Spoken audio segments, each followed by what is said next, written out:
দিকউইনের নতুন product launch হয়েছে, একদম ন্যাচারাল কেয়ার, ঠিক যেমন তোমরা ব্যবহার করে আসছো। আর যারা করছো না তারা ইমিডিয়েটলি শুরু করে দাও দিকউইনের এই ন্যাচারাল কেয়ারটা নেওয়া আজকে থেকেই। কি প্রোডাক্ট লঞ্চ হয়েছে সেটাতে আমি প্রতিটা ভিডিওর মধ্যে কিছু না কিছু ইনফরমেশন তোমাদের দিয়েই থাকি। তাও এই ভিডিওর মাধ্যমে আজকে আমি ফুল বডি কেয়ারটা কিভাবে করবে দিকউইনের হাত ধরে সেটা চলো তোমাদেরকে বলে দিই। নিয়াসিনামাইড আর স্যালিসাইলিক অ্যাসিডযুক্ত বডি ওয়াশ দিকউইন তোমাদের জন্য নিয়ে এসছে। এটা ভীষণ মাইল্ড আর প্রতিদিন ব্যবহার করলে ফুল বডি স্কিন ভীষণ ব্রাইট হয়ে যাবে। আর এরপরে সপ্তাহে দুবার ব্যবহার করবে এই ডিট্যান পিচ আর অ্যাপ্রিকটের বডি স্ক্রাবারটা।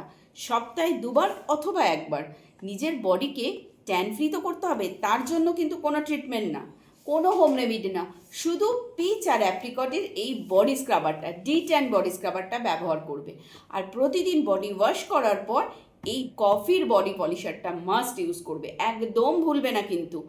এটা ইউজ করে ফুল বডি স্কিনকে পলিশ করে চকচকে করে নাও। যখনই ফুল বডির কেয়ারটা হয়ে যাবে, তারপরে যখন সেজে গুজে বাইরে বেরোবে, তার আগে পারফিউম না, পারফিউম যদি প্রতিদিন ব্যবহার করো তাহলে কিন্তু স্কিনও নষ্ট হয়ে যায়। তাই একদম পারফিউম না, একটা বডি মিস্ট, ভীষণ মিষ্টি গন্ধ, এত সুন্দর গন্ধ, সারা দিনটা তোমাদের ভালো যাবে।